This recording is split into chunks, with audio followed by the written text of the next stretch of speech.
ನಾಗೇನವ್ರು ಅಂತ ನಮ್ಮ ಹೆಸರು.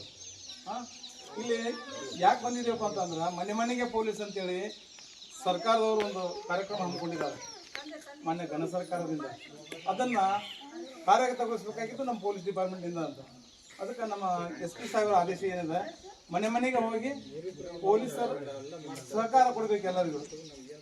ಆ ಉದ್ದೇಶದಿಂದ ಈಗ ಬಡವರು ಇರ್ತಾರ, ಶ್ರೀಮಂತರು ಇರ್ತಾರ, ಕೆಲವೊಂದು ಜನ ಈ ಪೊಲೀಸ್ ಸ್ಟೇಷನ್ ಮೆಟ್ಲ ನೋಡಿರಂಗಿಲ್ಲ ಯಾರು. ಅದಕ್ಕೆ ಏನೈತಿ, ಇದು ನಿಮ್ಮೂರ ಯಾಕೆ ಆರಿಸ್ಬೇಕು? ನಾವು 58 ಹಳ್ಳಿದ ನಮ್ಗೆ 58 ಒಳಗೆ ಕಲ್ಗೊಂಡಳನ ಯಾಕೆ ಆರಿಸ್ಬೇಕು?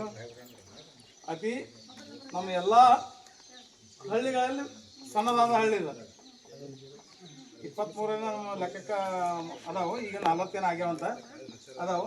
ಅದಕ್ಕೆ ಇದು ಭಾಳ ಸಣ್ಣ ಗ್ರಾಮ ಇರೋದ್ರಿಂದ ಇಲ್ಲಿ ಜನರಿಗೆ ಅವಕಾಶ ವಂಚಿತರಾಗಿರ್ತಾರೆ. ಅದಕ್ಕೆ ಅವ್ರ ಮನೆ ಮನೆಗೆ ಹೋಗಿ ಅವ್ರ ಕುಂದು ಕೊರತೆಗಳು ಏನದಾವು ಹೋಗಿ ವಿಚಾರ ಮಾಡಬೇಕು. ಅವ್ರದ್ದು ಏನಾದರೂ ತೊಂದರೆ ಇದ್ದಲ್ಲಿ ಆಗ ಬಗೆಹರಿಸ್ತೀವಿ. ಏನೋ ಹಿಂಗಿತ್ತಂದ್ರೆ ಆಗಿಂದಾಗ ನಾವು ನಮ್ಮ ಮೇಲಾಧಿಕಾರಿಗೆ ಹೇಳಿ ಇಂಥ ಕುಂದು ಕೊರತೆ ಇಂಥ ಇದದ ರೋಡ್ ಅದ ಅಥವಾ ಹಿಂಗದ ಅಥವಾ KV ಅವ್ರದ್ದು ಹಿಂಗೆ ತೊಂದರೆ ಐತಿ, ಲೈಟಿನ ವ್ಯವಸ್ಥೆ ಇಲ್ಲ, ಏನು ಹಿಂಗೆಲ್ಲ ನೂರಾರು ತೊಂದರೆ ಇರ್ತಾವೆ. ಅದ್ರೊಳಗೆ ಇನ್ನೊಂದು ಏನದಪ್ಪ ಅಂತಂದ್ರೆ, ಹೆಣ್ಣು ಮಕ್ಕಳಿಗೆ ಶಾಲೆಗೆ ಕಳಿಸ್ರಿ, ಹೆಣ್ಣೊಂದು ಕಲಿತಾರೆ ಶಾಲೆ ಒಂದು ತೆರೆದಂತೆ ಅಂತ ಹೇಳ್ತಾರೆ. ಅದಕ್ಕೆ ಹೆಣ್ಣು ಮಕ್ಕಳಿಗೆ ಶಿಕ್ಷಣ ಕೊಡ್ರಿ. ಜೊತೆಗೆ ಶಿಕ್ಷಣ ಕೊಡೋದ್ರ ಜೊತೆಗೆ 18 ವರ್ಷಕ್ಕಿಂತ ಮೊದಲ ನೀವು ಬಾಲ್ಯ ವಿವಾಹ ಮಾಡಕ್ಕೆ ಹೋಗ. ಯಾಕಂತ ಆ ಮಗು ಬೆಳವಣಿಗೆ ಆಗಬೇಕು. ಸರ್ಕಾರ ಏನೋ ಒಂದು ಮಾಡ್ಬೇಕಾದ್ರೆ ಅದಕ್ಕೊಂದು ಹಂತ ಇರ್ತೈತಿ. ಇಷ್ಟು ವರ್ಷಕ್ಕೆ ಹಿಂಗೆ ಮಾಡಬೇಕು. ಈಗ ನಾವು ಬಿತ್ತಿರ್ತೀನಿ 4 ತಿಂಗಳಾಗಿಂದ ನಮ್ಗೆ ಗೊಂಜಾಳ ಕಿತ್ತಾಕ್ ಬರ್ತೈತಿ. ನಾವು 4 ತಿಂಗಳೊಳಗೆ ನಾವು 3 ತಿಂಗಳಿಗೆ ಅದನ್ನ ಕಟಾವು ಮಾಡೋದು ಏನಾಗುತ್ತೆ? ಅದು ಅದಕ್ಕೆ ರಸಭರಿತ ಕಾಳ.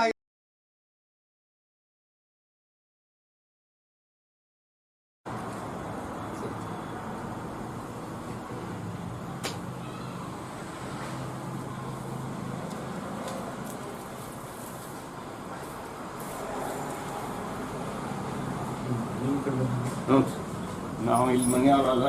ಇರಲಿ ಇದು ಮೇಡಮ್ರೆ, ಕರ್ನಾಟಕ ರಾಜ್ಯ ಪೊಲೀಸ್ ಇಲಾಖೆ ವತಿಯಿಂದ ನಮ್ಮ ಮಾನ್ಯ ಗೃಹ ಮಂತ್ರಿಗಳ ಒಂದು ಪೆಟ್ ಅಂದರೆ ಅವರ ಪ್ರೀತಿಯ ಒಂದು ಕಾರ್ಯಕ್ರಮ ಅಂದರೆ ಮನೆ ಮನೆಗೆ ಪೊಲೀಸರು. ಎಲ್ಲ ಮನೆ ಮನೆಗೆ ಪೊಲೀಸ್ ಅಂತಂದರೆ ಮೊದಲೇನಾಗ್ತದೆ, ಪೊಲೀಸರು ಅಂದರೆ ಎಲ್ಲರೂ ಭಯಪಡ್ತಿದ್ರು. ಹಾಗಾಗಿ ಈಗ ಪೊಲೀಸರಂದರೆ ಒಂಥರ ಅವರಿಗೆ ನಮಗೆ ಸಂಬಂಧಗಳು, ಯಾವುದೇ ಒಂದು ಏನೋ ಅನಾಹುತ ಆದಾಗ ಮಾತ್ರ ಪೊಲೀಸ್ ಠಾಣೆಗೆ ಬರ್ತಿದ್ರು. ಈಗ ಅಂದರೆ ಪೊಲೀಸರೇ ಈಗ ಮನೆ ಮನೆಗೆ ಹೋಗಿ ಅವರ ಕುಂದುಕೊರತೆಗಳನ್ನು ವಿಚಾರಿಸುವಂಥದ್ದಾಗಿದೆ. ನಮ್ಮ ಇಲಾಖೆ ವತಿಯಿಂದ ಏನಾದರೂ ನಿಮಗೆ ತೊಂದರೆಗಳಿದ್ದರೆ ಅದನ್ನು ನೀವು ಬರ್ಕೊಳ್ತೀವಿ. ಇಲ್ಲ ಬೇರೆ ಇಲಾಖೆಯವ್ರದ್ದು ಸಹಿತ ನಾವು ಇದೀ ಮನೆ ಮನೆಗೆ ಪೊಲೀಸ್ ಸಮಯದಲ್ಲಿ ತಾವು ಹೇಳಿದ್ರು ಅದನ್ನು ಸಹಿತ ಅದು ಯಾವ ಇಲಾಖೆಗೆ ಸಂಬಂಧಪಟ್ಟಿದೆ ಆ ಇಲಾಖೆಗೆ ಪತ್ರ ಮೂಲಕ ಅದನ್ನು ಬಗೆಹರಿಸ್ತಾರೆ. ಇದರಲ್ಲಿ ತಮಗೆ ವಿಶೇಷವಾಗಿ ಹೇಳ್ಬೇಕಂತಂದ್ರೆ, ರಾತ್ರಿ ಹೊತ್ತಲ್ಲಿ ಅಕಸ್ಮಾತ್ ಆಗಿ ತಾವು ಮದುವೆ ಸಮಯ ಸಮಾರಂಭಗಳಿಗೆ ಒಂದು ವೇಳೆ ಹೋದ್ರೆ ಅಥವಾ ಇನ್ನೊಂದೇನೋ ಕೆಲಸಕ್ಕೆ 1-2 ದಿವಸ ಅಂತ ಹೋದ್ರೆ ತಮಗೆ ನಮ್ಮ ಪೊಲೀಸ್ ಠಾಣೆಗೆ ಒಂದು ನಂಬರ್ ಇದೆ 112ಗೆ ಫೋನ್ ಮಾಡಿ, ನಾವು ಇಂಥದ್ದು ತಾರೀಕು 2 ದಿವಸ ನಾವು ಇದಕ್ಕೆ ಹೋಗ್ತಿದೀವಿ, ಮದುವೆ ಸ್ವಲ್ಪ ನಮ್ಮ ಮನೆ ಕಡೆ ಸ್ವಲ್ಪ ನೀವು ಗಮನ ಇಡಿ ಅಂತ ಹೇಳಿದ್ರೆ ನಾವು ರಾತ್ರಿ ಹೊತ್ತು ಇಲ್ಲಿ ಗಸ್ತು ನಾವು ಹಾಕಿರ್ತೀವಿ. ಸೊ ಹಾಗಾಗಿ ಅದ್ರ ಜೊತೆಗೆ ನಿಮ್ಮ ವಿಶೇಷವಾಗಿ ಇದಕ್ಕೆ ಹೇಳ್ಬೇಕಂತಂದ್ರೆ, ನೀವು ಹೋಗುವಾಗ ನಿಮ್ಮ ಬಂಗಾರದ ಒಡವೆಗಳಾಗಲಿ ಅಥವಾ ದುಡ್ಡಾಗಲಿ ಅದನ್ನ ಇಲ್ಲಿ ಇಡದೆ ಜೊತೆಯಲ್ಲಿ ತಗೊಂಡೋಗಿ, ಇಲ್ಲ ಅಂತಂದ್ರೆ ಲಾಕರ್ಗಳಲ್ಲಿ ಇಡಿ. ಮತ್ತೆ ನಿಮಗೆ ಬೇರೆ ವಿಚಾರದಲ್ಲಿ ಹೇಳಬೇಕಾದ್ರೆ ತುರ್ತು ಪರಿಸ್ಥಿತಿಯಲ್ಲಿ 112ಕ್ಕೆ ಕಾಲ್ ಮಾಡೋದು. ಮತ್ತೆ ನಿಮಗೆ ಸೈಬರ್ ಕ್ರೈಮ್ಗಳ ಬಗ್ಗೆ ವಿಶೇಷವಾಗಿ ಹೇಳ್ಬೇಕಂತಂದ್ರೆ, ಈಗ ಯಾರೋ ಎಲ್ಲೋ ಫೋನ್ ಕೂತ್ಕೊಂಡು ನಿಮ್ದು OTP ಹೇಳ್ರಿ, ನಿಮ್ದು ಆಧಾರ್ ನಂಬರ್ ಹೇಳ್ರಿ, ಅದು ಹೇಳ್ರಿ, ಇದು ಹೇಳ್ರಿ ಅಂತ ಹೇಳಿ ನಿಮ್ಗೆ ಫೋನ್ ಮಾಡ್ತಾರೆ.